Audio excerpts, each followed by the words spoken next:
buenas noches a todos. Para dar inicio a este acto, les invitamos a todos a ponernos de pie un momentito, por favor.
Como todos sabemos, el movimiento 14 de junio fue uno de las tantas motivaciones, la expedición del 14 de junio fue una de las tantas motivaciones que llevaron a Minerva Mirabal, a Manolo Tavares Justo y a un gran grupo de antitrujillistas a organizar lo que después se llamó el movimiento 14 de junio.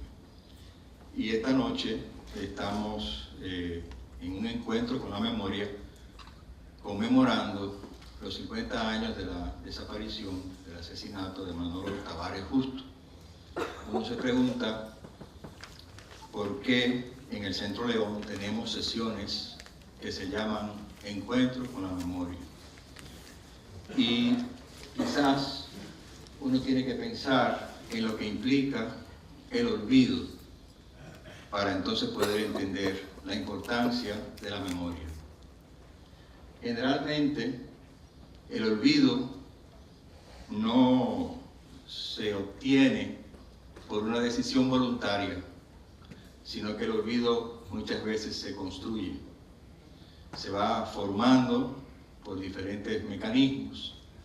Uno de ellos puede ser el olvido que los historiadores, de una manera intencional, pueden causar al borrar, como decíamos en la tertulia de la semana pasada, cuando vimos los espejos de Duarte, cómo mucha gente escribe sobre Duarte utilizando lo que se llama un punto de fuga, es decir, se fija un horizonte y todo lo que queda al lado se empieza a borrar, de manera intencional, muchas veces.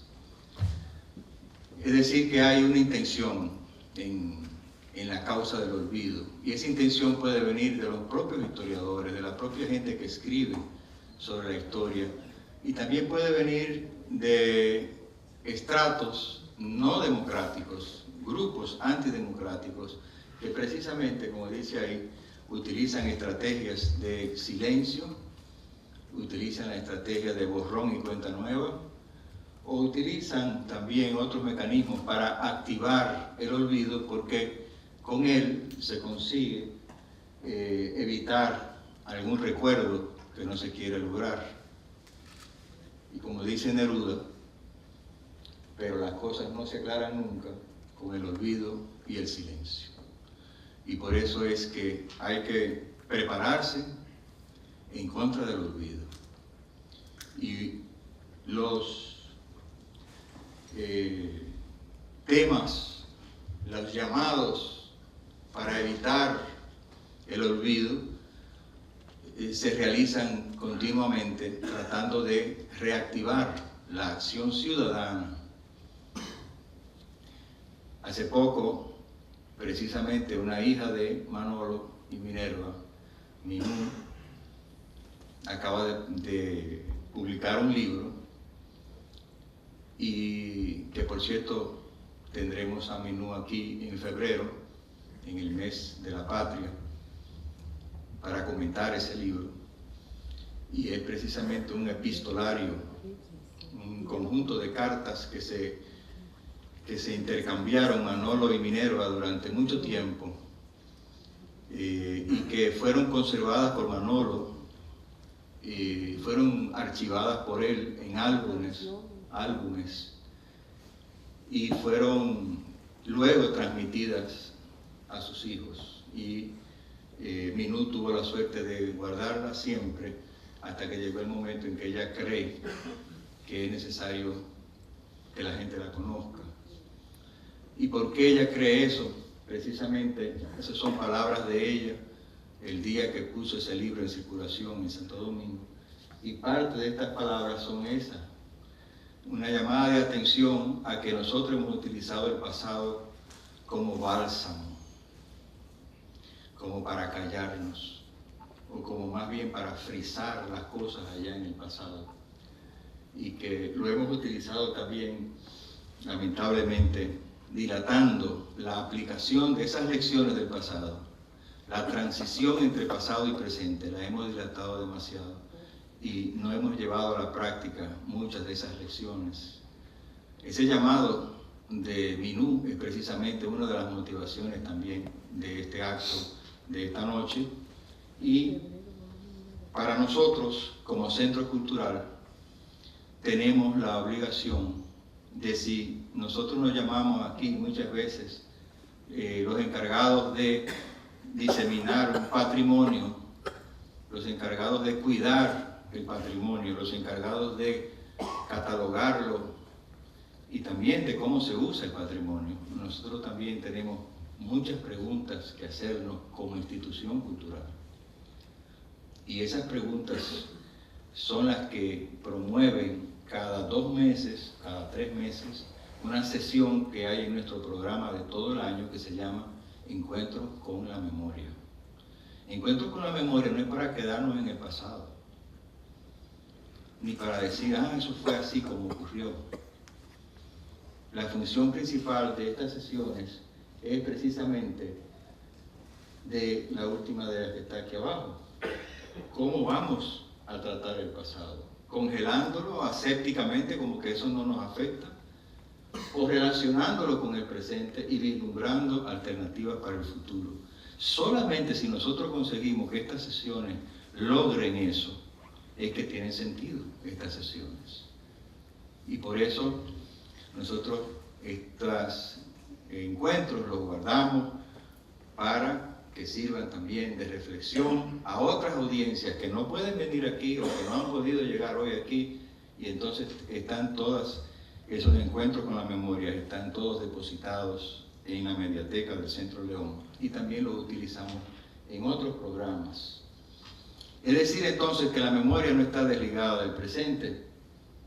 Precisamente, Camus habla de que el pensamiento crítico no se puede hacer sin memoria.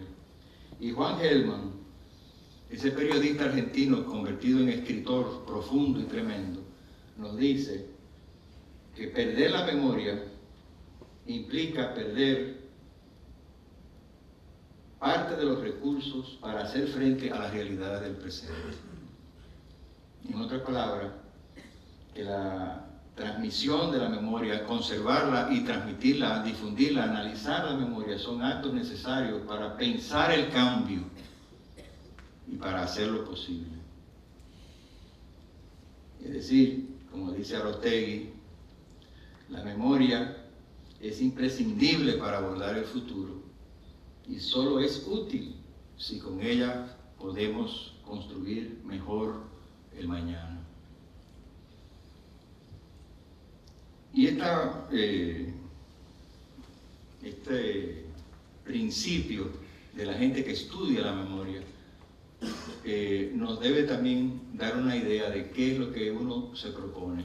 Hay tres maneras de trabajar con la memoria. La memoria vivida, todos nosotros hemos vivido algo y lo recordamos, esa es la memoria vivida. Pero también hay una memoria heredada, es decir, que en el conjunto de la sociedad en que vivimos, heredamos cuentos, testimonios, relatos, que muchas veces vienen de generación en generación. No hemos vivido eso, pero lo podemos heredar. Lo heredamos porque nos lo dicen y lo compartimos en la sociedad. Pero también hay una memoria que es la memoria transferida, que es la que viene ya formalizada, la que se transfiere de un sistema al otro. Es decir, que hay tres maneras de trabajar la memoria. Y en el fondo, la memoria es un esquema de organización de recuerdos. No son recuerdos al azar, no son las cosas que recordamos simplemente selectivos, sino que también son susceptibles de ser organizados. Y eso es muy importante porque nos ayuda a entender la importancia, redundantemente hablando, de la obra que vamos a ver, vamos a comentar esta noche, de los temas que vamos a comentar esta noche. En México, el comandante Marcos acuñó una frase que también nos lleva hoy a pensar en la trascendencia de este acto.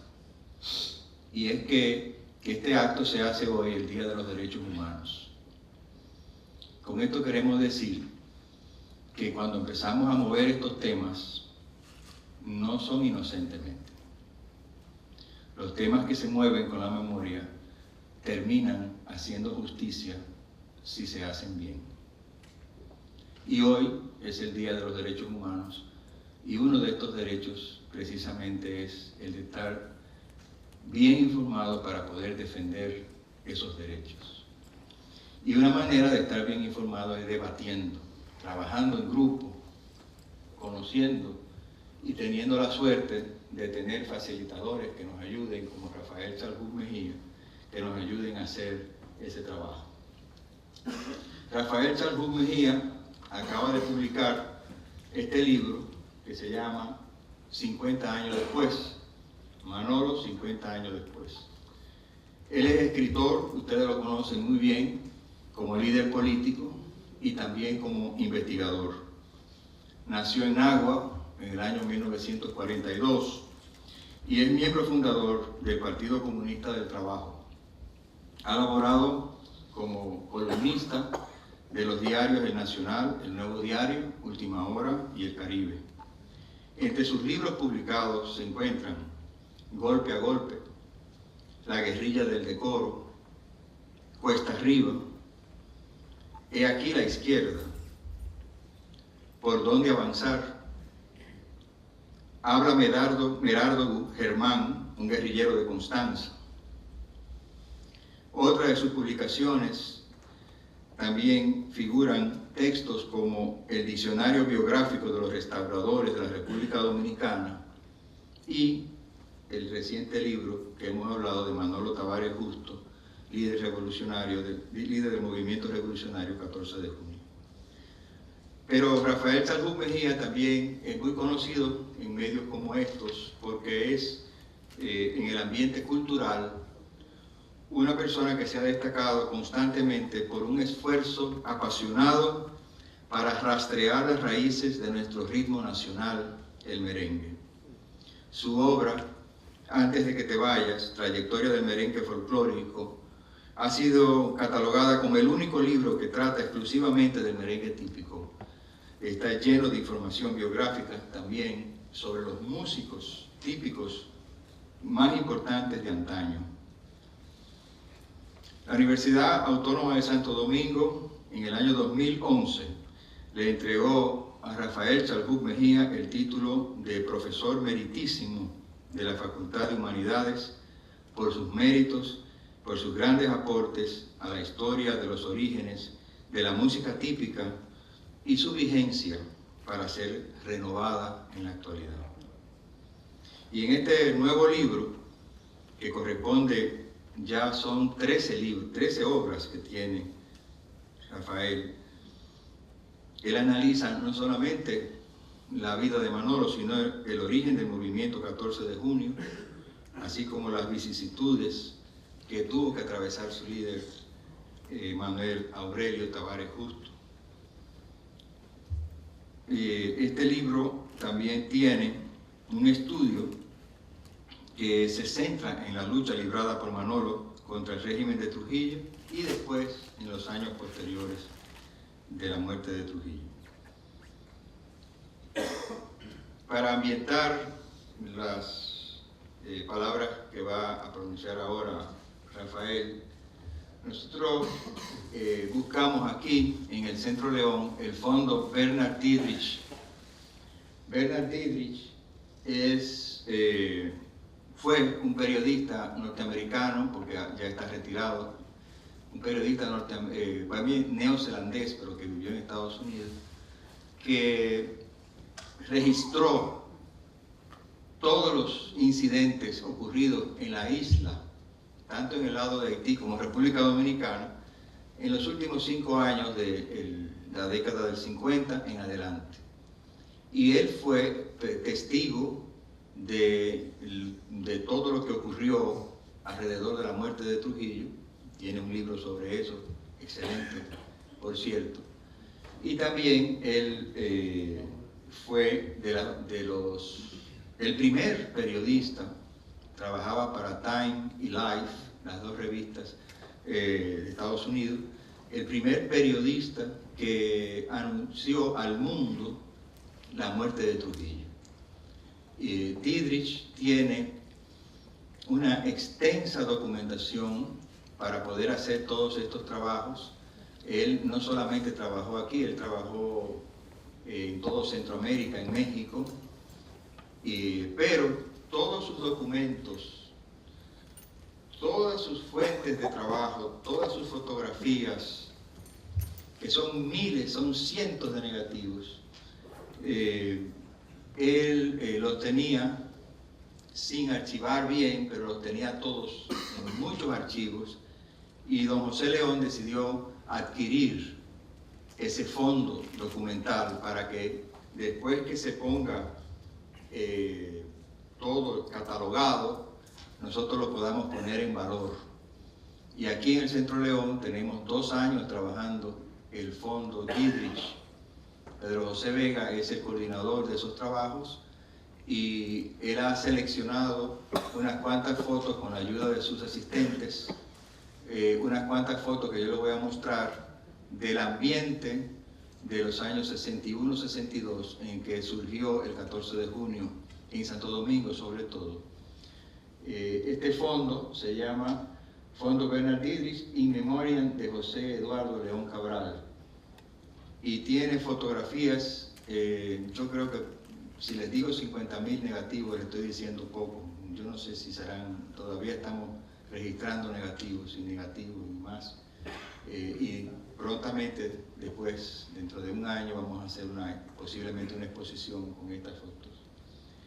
Este es el local original del 14 de junio, en la calle El Conde, en el año 61. Y aquí está en una reunión del Comité Ejecutivo Central. Esta fotografía es en el momento en que la Unión Cívica Nacional y el 14 de junio se habían unido brevemente en un momento y hicieron una marcha.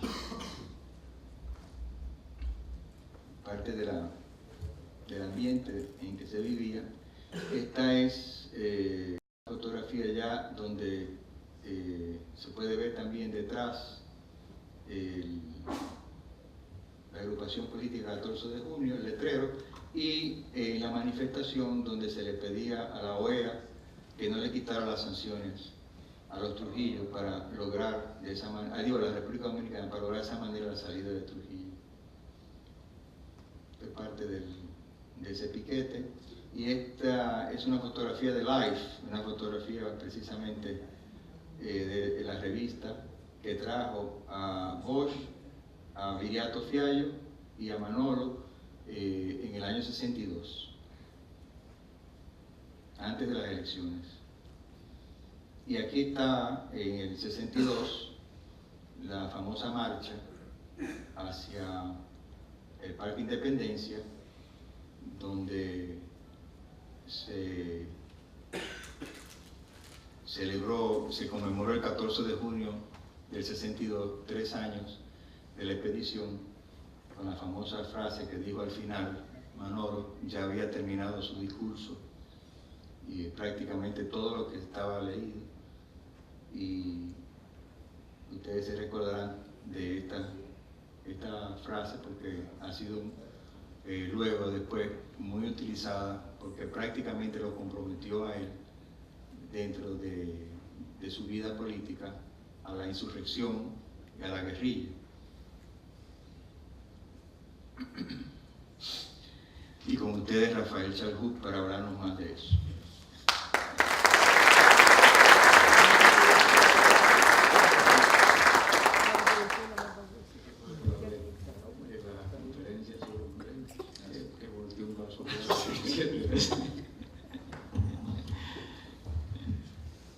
Bueno, buenas noches, señoras y señores.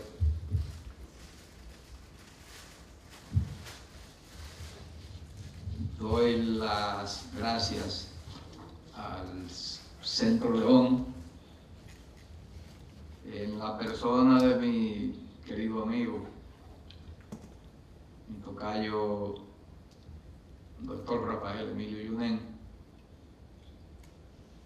Las gracias a todos y cada uno de ustedes por concederme el privilegio de poder hablarles. La felicitación una vez más, porque ya lo he hecho en otras ocasiones, a los trabajadores de este centro, con el doctor Yunen a la cabeza, por esta lucha contra el olvido. Tiene estos encuentros por la memoria, van más allá que lo que dice su título. No es simplemente recordar, sino evitar que los dueños del país y los que imponen el curso desastroso que el país ha seguido a lo largo de su historia, también nos roben la memoria histórica. Quizás es lo peor que puede suceder. Entonces vayan mis felicitaciones, recíbanla con toda sinceridad. Y por último, las gracias en mi nombre y en el de doña Dulce a todos ustedes por la hospitalidad con la que nos acogen aquí en el centro y con la que nos acoge esta representación de un pueblo tan noble como el de Santiago. Así que gracias a todos. Dos cosas. Y esto es, yo me esforcé mucho por ser breve, porque no me gusta que me hablen muy largo. Y entonces lo que a uno no le gusta para uno no debe hacérselo a los otros. Pero criminalmente no pude evitar una conferencia un poco extensa. Como tampoco puedo hablar de estos asuntos evitando la emoción. Es imposible. En ese aspecto le pido comprensión también. Al fin y al cabo son 50 años. Que uno en ese momento no lo pensaba, pero que viendo bien las cosas, uno dice, pero son 50 años de horas extras.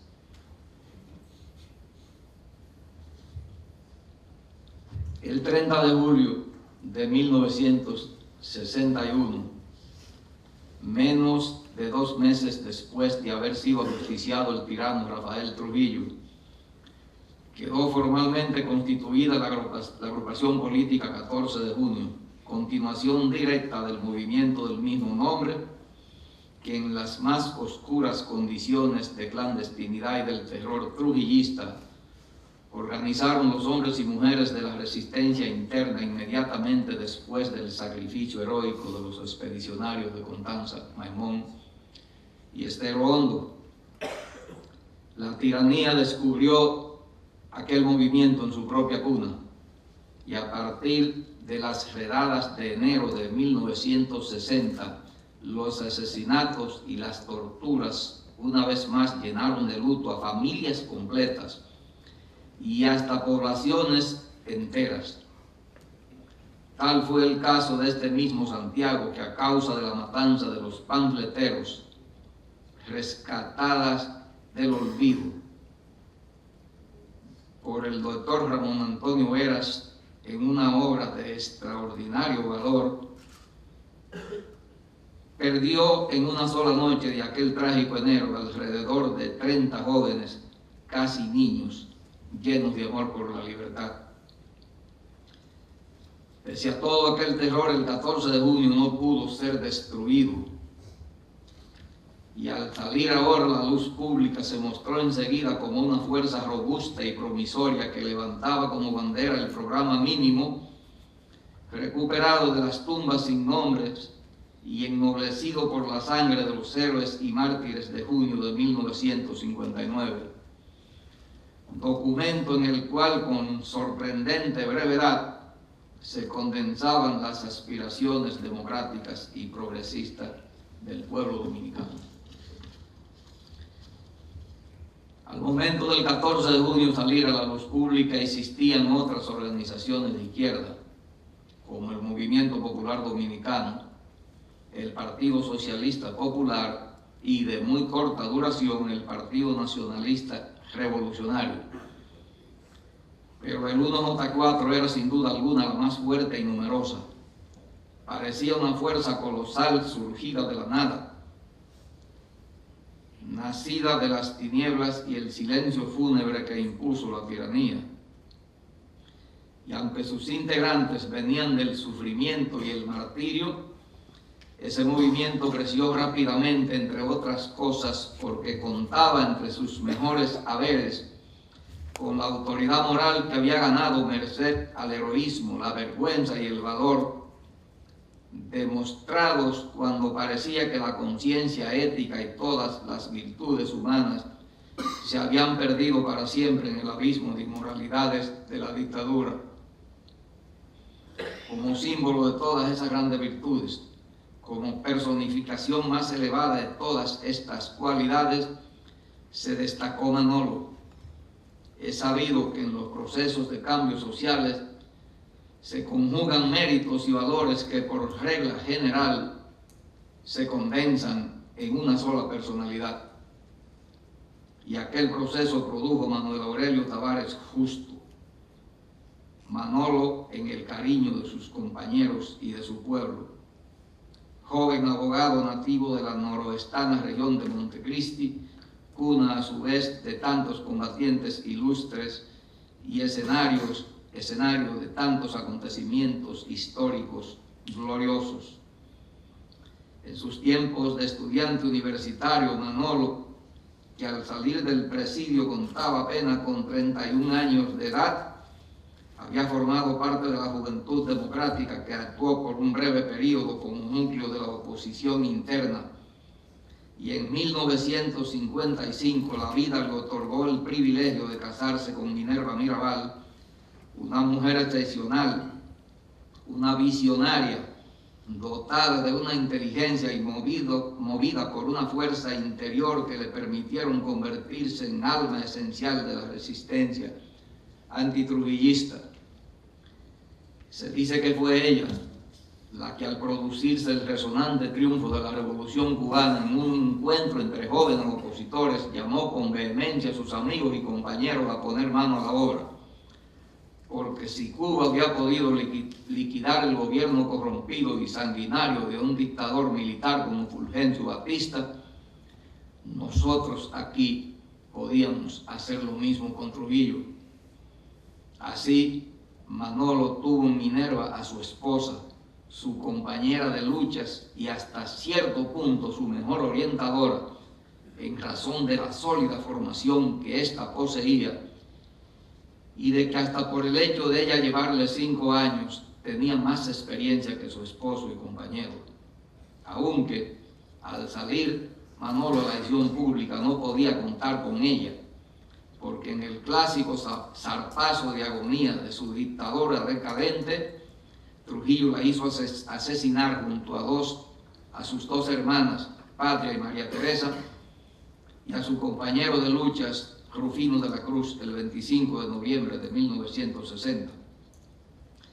De tal suerte que Manolo resultaba varias veces mártir viviente por las durezas del presidio que soportó con indomable valentía, por haber sentido y visto morir a sus compañeros de lucha en las cámaras de tortura del régimen y por haber tenido que sufrir aún en la prisión y entre las burlas de sus verdugos la pérdida de su esposa y compañera. Pero tuvo la fuerza moral suficiente para mantenerse firme y sobreponerse a todo aquel dolor sin doblegarse. Por eso el pueblo le dio su reconocimiento y su más sincera admiración. Y con todos esos saberes a su favor, el 14 de junio y su gran líder surgieron como la más visible promesa de que se convirtieran en luminosa realidad los ideales y la obra, aún hoy incompleta, del patricio Juan Pablo Duarte y sus compañeros en los tiempos de la fundación de la República. El campo para crecer estaba por delante y el 14 de junio empezó a desarrollarse en sus filas, y desde el punto de vista de clase predominaban en la organización los sectores de la pequeña burguesía urbana, pero sus simpatías, las simpatías del 14 de junio, se extendían al núcleo avanzado de la clase obrera, a sectores marginados de la ciudad y a diversas zonas rurales. Entonces se multiplicó la cantidad de locales de la agrupación. Los programas de radio también aumentaron en número. Se hizo popular su periódico, el periódico del que se tiraban 42.000 ejemplares 2 veces por semana, y las multitudes que se congregaban a escuchar la voz del líder en la plaza pública servían también de testimonios fieles del auge que registraba aquel movimiento. Había reverdecido la esperanza de darle sentido actual a todas las luchas históricas anteriores por ver la nación libre, regida por un Estado realmente democrático, y ver al pueblo dominicano después de tantos años de opresión verlo al fin próspero bajo un orden de justicia y dignidad. Pero como siempre ocurre en las luchas políticas, junto a los factores favorables y los haberes aparecieron también las grandes dificultades y los obstáculos. Y a estas alturas de mi exposición me permito pedirle a ustedes que me confieren la generosidad de escucharme,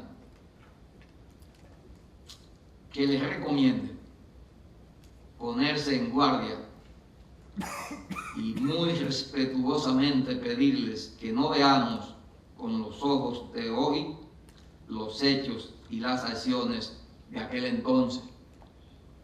Hay que ser críticos para no glorificar las malas experiencias, pero no juzguemos los actos de Manolo y sus compañeros desde las condiciones del presente, sin tomar en consideración las difíciles circunstancias en que a ellos le correspondió desenvolverse. No olvidemos que actuaban en un país marcado por un profundo atraso económico y social, donde el capitalismo apenas predominaba sobre las viejas y arcaicas relaciones precapitalistas que especialmente en el campo tenían aún una gran presencia. Un país socialmente polarizado entre una vieja y opulenta oligarquía en un extremo y en el otro la masa de la población formada mayoritariamente por campesinos sumergidos en la pobreza, tradicionalmente oprimidos y desorientados.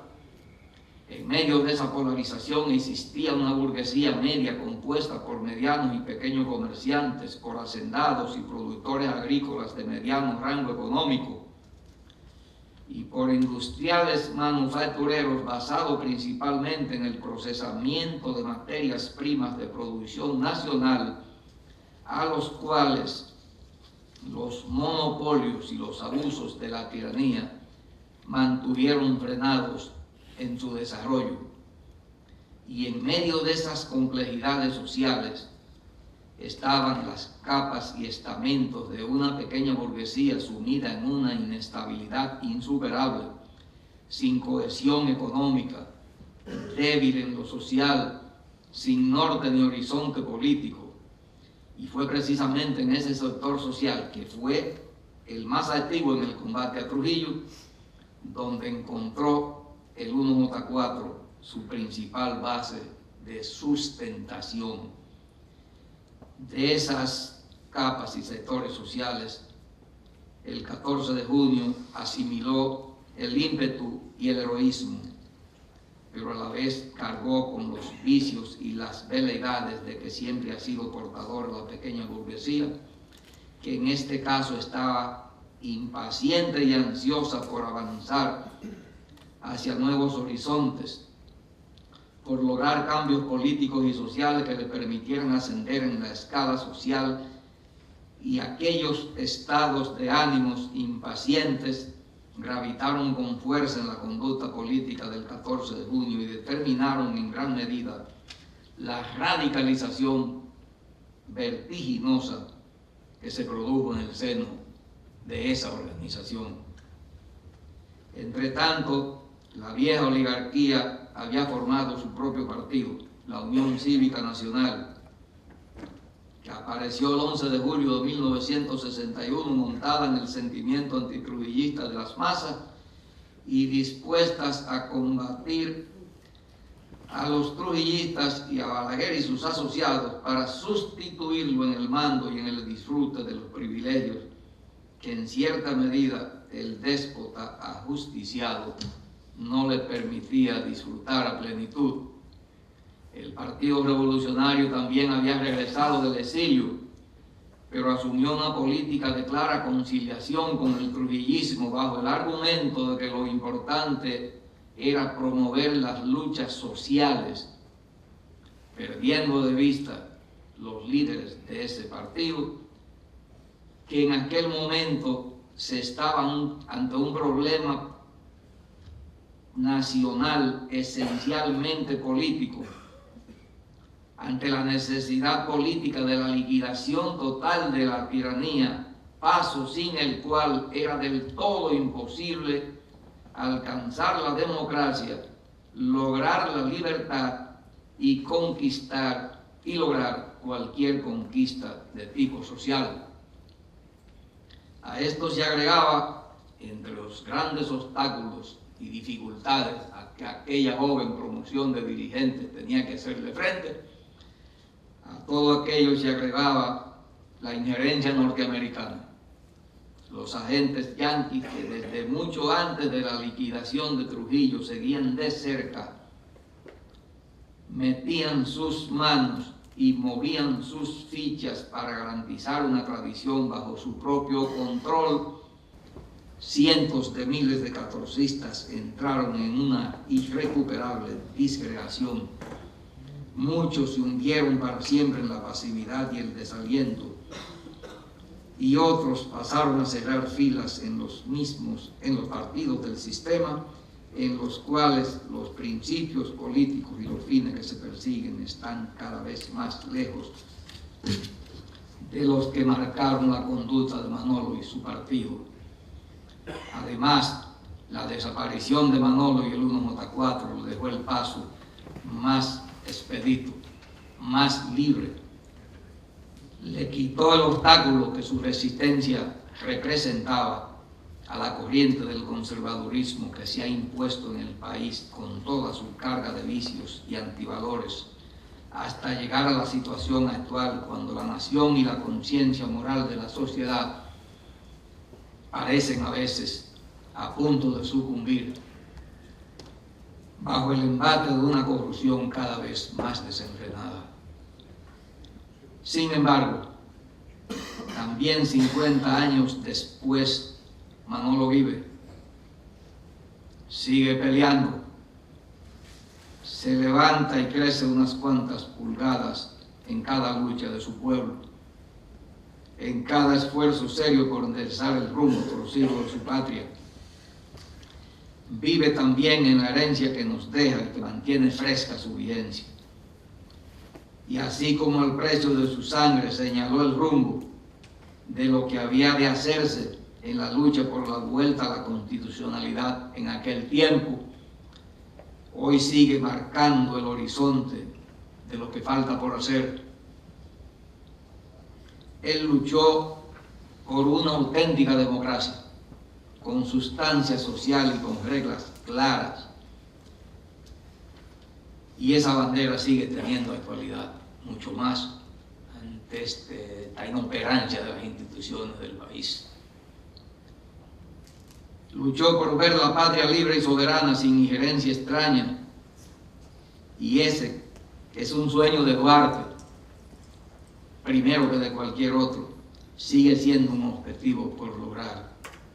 Luchó con afán porque imperara la justicia y porque los crímenes de cualquier orden, incluyendo los crímenes morales y la corrupción administrativa, no se quedaran sin sanción.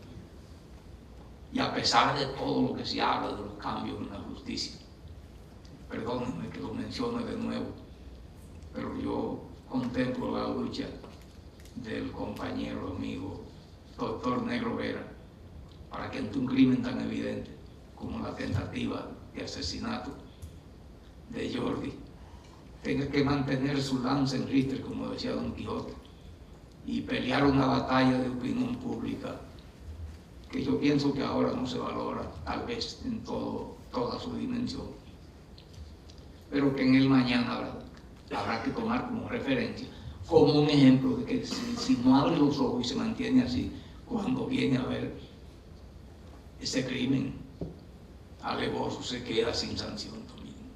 Manolo no luchó para que esa fuera la realidad de la justicia.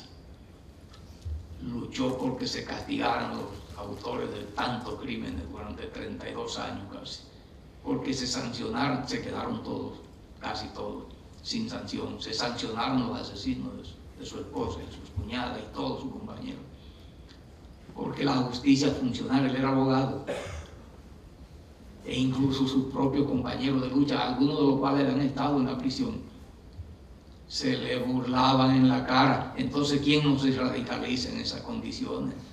Muchacho joven, valiente,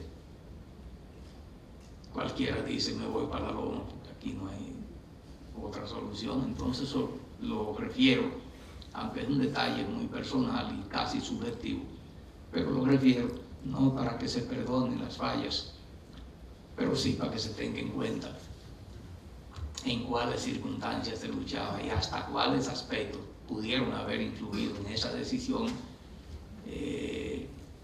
tan porfiada de apelar a la guerra de guerrillas en un país que no estaba preparado y en un partido que no estaba preparado tampoco para eso.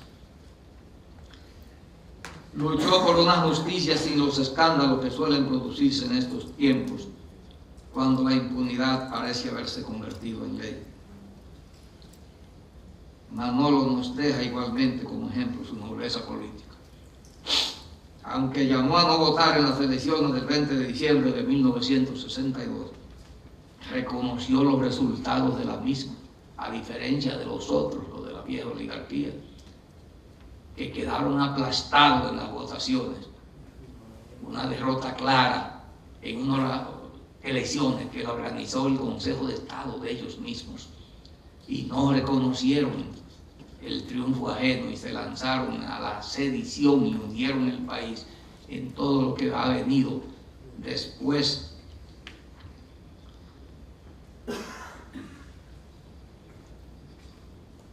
No solo reconoció el resultado de unas elecciones en las que no participó, sino que se echó a cuestas la defensa sincera de un gobierno que surgió de las elecciones, de esas elecciones a las cuales se opuso.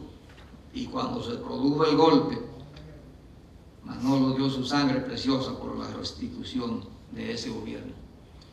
Entonces los fusiles de la insurrección guerrillera se pusieron al servicio de la legalidad, al servicio de la ley, al servicio de la Constitución que el poder reaccionario había mancillado.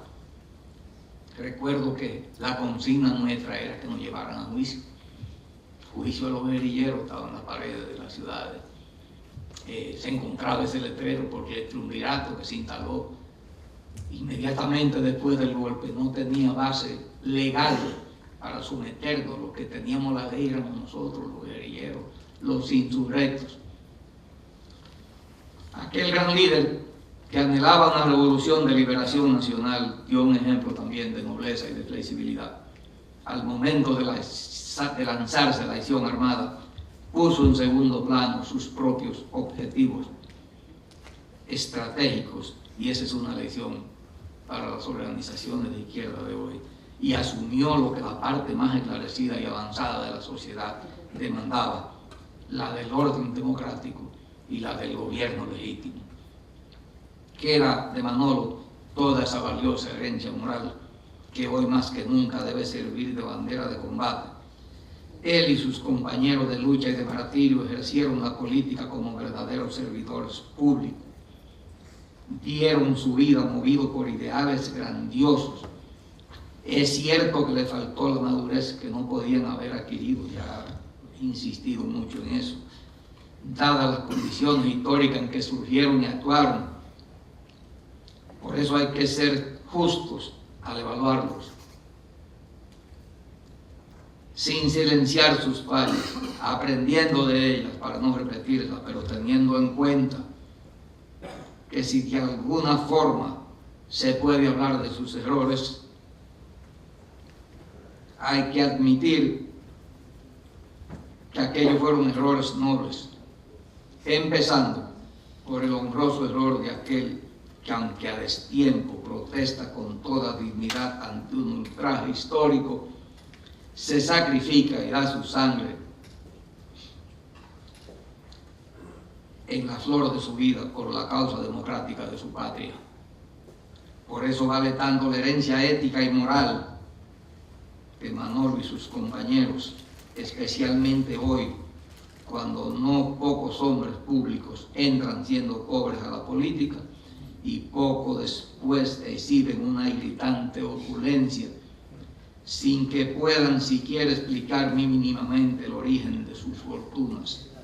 Y esto constituye un grave insulto a la memoria de Manolo, al pueblo llano que sufre la miseria, y hasta los ricos tradicionales que para formar fortuna y levantar sus empresas, en algunos casos han tenido que durar décadas enteras y hasta más de un siglo, una generación tras otra, luchando y trabajando. 50 años después, esa herencia debe ser recogida y actualizada. Y yo, perdónenme ese yo tan remarcado, que me fui a las armas con Manolo en las montañas, que sigo y seguiré fiel hasta morir a su memoria y sus ideales, dejo de nuevo aquí mi segura esperanza en que más temprano que tarde, conciencias lúcidas y sensibles y manos laboriosas recojan esa herencia, la conviertan en programas de acción y todos los buenos dominicanos, los sectores de la producción nacional y los del trabajo, la juventud y las mujeres, todos, en fin, los que sientan correr por sus venas la sangre de Juan Pablo Duarte y de Manolo, se agrupen en una sola voluntad y edifiquen un país distinto en el cual no tengan que morir como animales salvajes cazados en las montañas, hombres y mujeres como los que cayeron mártires en aquella jornada memorable y en otras que ha tenido que librar nuestro pueblo en busca de su merecida redención. Muchísimas gracias, Señor.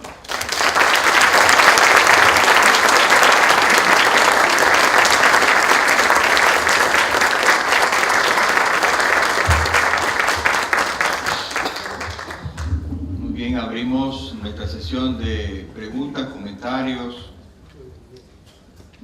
Si alguien tiene algo que añadir o precisar o preguntar o criticar, dice Rafael, abrimos la sesión. Aquí tenemos una señora y allá. Empezamos allá. Primero. Buenas noches. Gracias. Usted, uno de sus argumentos principales es que la falta de experiencia que tuvieron los líderes del movimiento 14 de junio. Después usted censura la posición tomada por el PRD. El primer punto son los el primer punto, esa actitud que tomó el PRD no proviene precisamente de la experiencia política, del saber de que del otro lado del charco había uno que tenía más poder y que obligatoriamente ese jugador iba a imponer su voluntad. Entonces, lo más inteligente era cederle algo. Ese es el primer planteamiento. El segundo es, usted menciona una serie de situaciones atenuantes, o la propone como atenuantes, comenzando por la misma falta de experiencia, el poder extranjero, y otros atenuantes, ahora se me escapan, fueron como 5 puntos, usted mencionó 4. Pero la generación actual, ¿cuál usted cree que sean también los principales obstáculos que tendrían para promover un movimiento de cambio político y de cambio social? Usted... Muy bien, ya tenemos las dos preguntas. Sí, gracias. Espero que una pregunta la responda. Sería bueno, sí.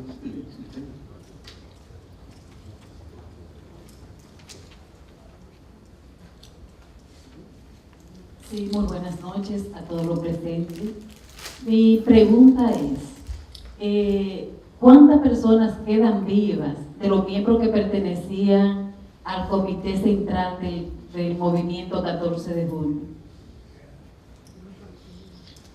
¿Hay alguien más para hacer una ronda de 3 allá atrás? ¿Aquí hay otro? Ah, muy bien. Sí, después, en la próxima. No, vamos a aprovechar. Buenas noches, señores. Rafael, tú dices al cerrar tu trabajo que tú esperas que los jóvenes de este país no tengan que morir en las montañas. ¿Tú crees que las condiciones actuales, nosotros tenemos hoy uno de los gobiernos más perversos que ha tenido la historia de la República? Tú eres un conocedor de la historia, que ha llevado a este país a una situación del abismo, estamos ante el abismo.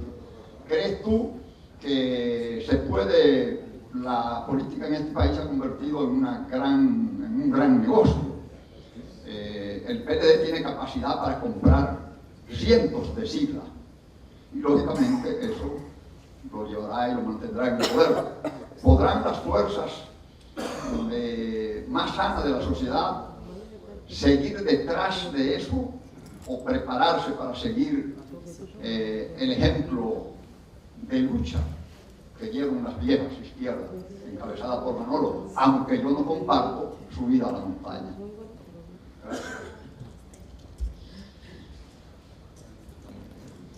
Ya, sí. Bueno, en cuanto a lo de la actitud del PRD, yo lo que digo es lo siguiente: para los fines de la búsqueda del poder le fue bien, porque contemporizó con los trujillistas. Muchos que fueron del Partido Dominicano, altos directivos del Partido Dominicano, pasaron a ser del PRD, así formalmente. Y cuando vino las elecciones, Balaguer, que estaba en el exilio, no lo dejaron participar, y el voto trujillista quedó flotante, y entonces el PRD lo captó. Para la búsqueda del poder, la jugada no le salió bien, no le salió mal. Pero ¿qué ocurre?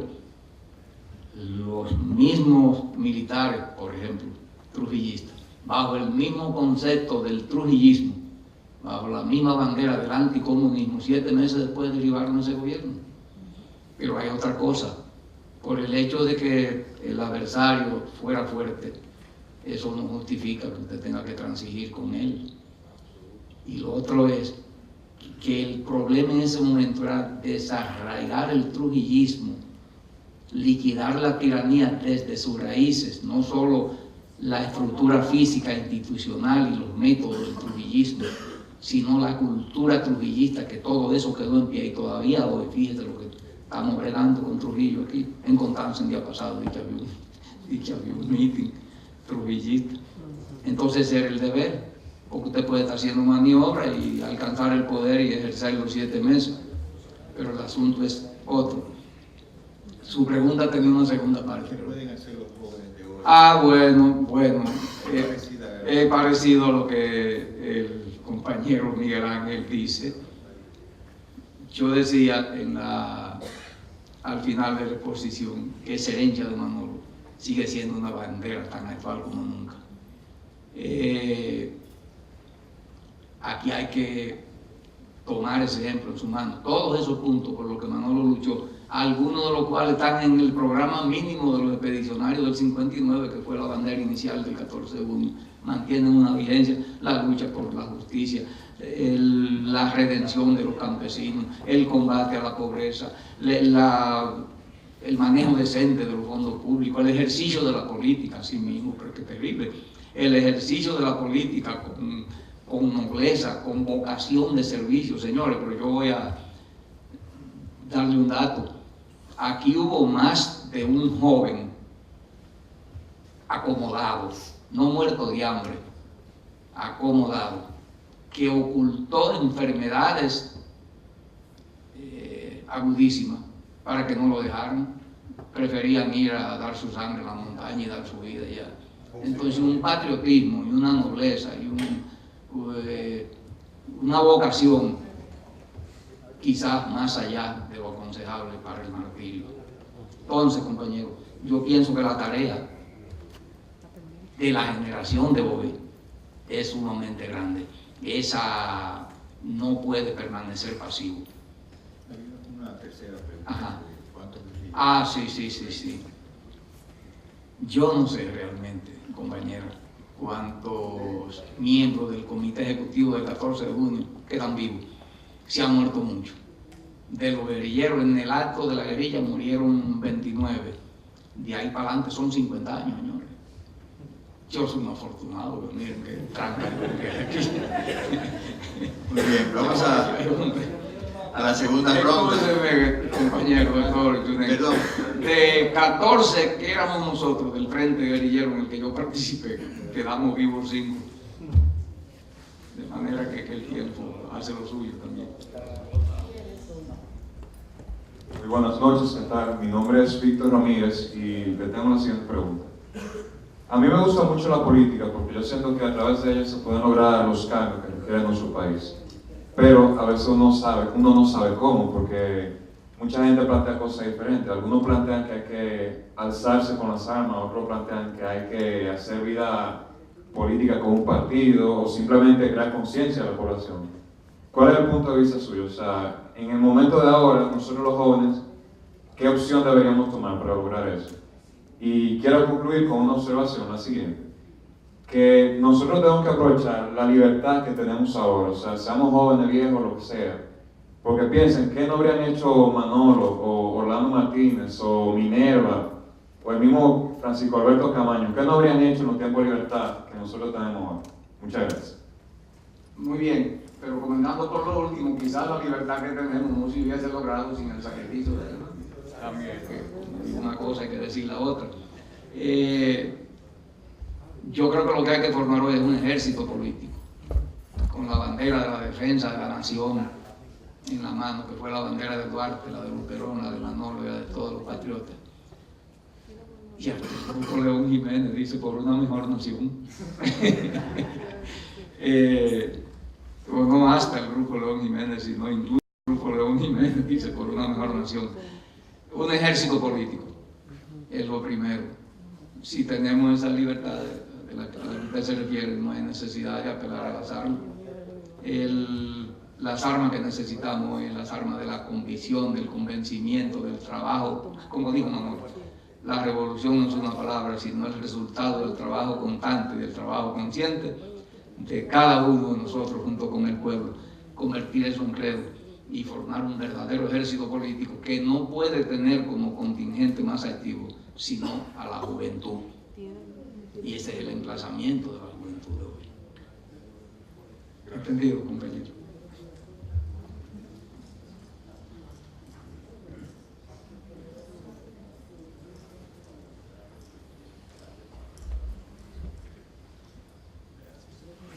Gracias, buenas noches.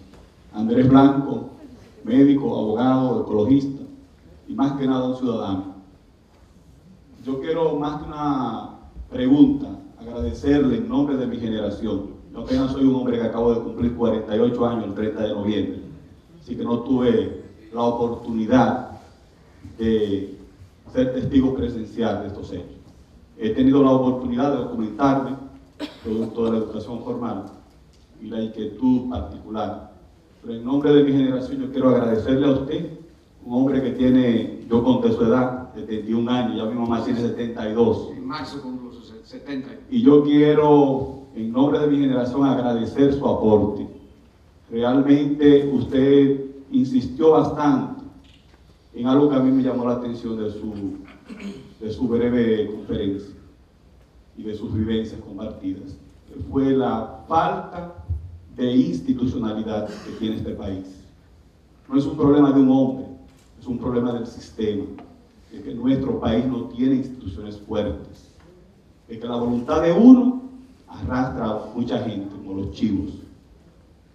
Entonces yo creo que ese es el mayor aporte de Manolo, que apostaba a una sociedad fundamentada en la honestidad, en la transparencia, en el respeto. Así que muchas gracias en nombre de mi generación. Gracias a usted.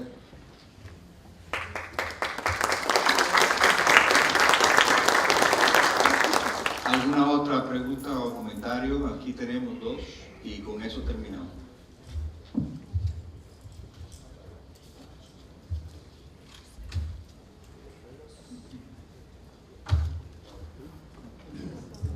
Jorge Vitoriano Jiménez García, del Plan Maestro de Desarrollo, Visión Quiqueya 2020. Doctor, es un honor conocerle. No había leído sobre usted, a pesar de que estoy envuelto con unos J4, de que tengo conocimiento. Me pasé la mayor parte de mi vida en el exterior estudiando algo como el profesor Boche le dijo a Cheque. Estudio administración pública. Nosotros somos un país de ignorantes. Qué ironía, qué ironía. Nosotros hemos perdido la patria. Necesitamos urgentemente el 1J4 para coger las riendas, porque todo está hipotecado. Cuando era joven, Boy Scout, íbamos por los ríos hasta el sitio donde nacía, en la cordillera central. Ahora no podemos recorrerlo, todo es privatizado. Nos sacan con escopeta y bueno, tampoco podemos visitar la playa. La Constitución dice que tenemos 30 metros para esparcir, pero vaya usted a ver, cuando entramos, si no pagamos un paquete, nos mandan a sacar. O sea, se nos ha sacado el arma. Solamente con pensar lo que hace la Barrigol en Bonao, una maquinaria, la última tecnología que está funcionando las 24 horas mientras nosotros nos debatimos, hablando tonterías. Ellos están contaminando el medio ambiente, cosa que prohíbe la Constitución. Lo que le pregunto a usted, como usted ha expuesto magistralmente, la lucha de Manolo, de ese ejemplar de la raza humana que necesitamos ahora. En ningún momento usted ha inferido que él estuvo afectado de la xenofobia contra los hermanos de Haití, que es un paradigma que Trujillo le sacó mucho beneficio, porque con eso él afianzó su poder, matando a su propia gente. Se estima que 30.000 nacionales fueron muertos. Eso está haciendo Leonel Fernández para cogerlo encasillarnos a nosotros. Y empresas como León Jiménez nos han traicionado el valor de los fundadores, que son gente noble y trabajadores y honestos, y eso enseñaron y querían compartirlo con el pueblo. Pero se ha vendido. Se ha vendido. Pero hoy Haití tiene nación, nosotros hemos perdido la nuestra. Me decía un síndico de ella, bueno, para la pregunta es, ¿vio usted cosas xenofóbicas? ¿Hubiera Manolo caído en la magia de Leonel? Gracias. Muy bien. No hubiese caído.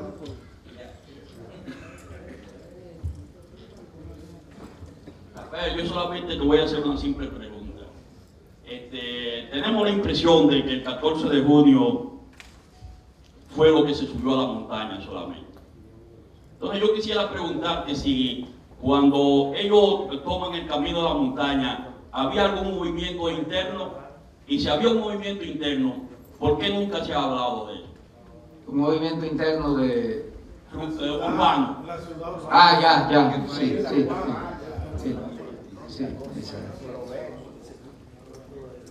Ya, bueno, un movimiento interno, urbano, organizado por el 14 de junio. Había una infraestructura que dejó un aparato en la capital especialmente, demasiado débil, sin posibilidades de operar, prácticamente desarmado. Sobre eso también hay muchos relatos y muchas cosas. Que no pudo funcionar. Hay de esa gente que está viva, hay algunos que murieron como Juan B. Mejía y Roberto Dobreche, pero Mario Fernández Muñoz está vivo ahí, y Miguel Ángel Muñiz también, que fue de los colaboradores de esa. Benjamín Ramos murió también. Aquello no funcionó. definitivamente. No, porque era un partido, el Movimiento 14 era un partido público, que en ese momento lo que venía desarrollando era una actividad pública, abierta, legal, y no pudo conjugar, que eso no es fácil, la combinación de un trabajo clandestino y conspirativo dentro de un partido que tiene locales abiertos, que tiene 84.000 periódicos semanales, que tiene líderes reconocidos, que por donde quiera que van esos cuadros, pues todo el mundo los conoce. Eso no... El hecho fue que la resistencia urbana no pudo hacer nada.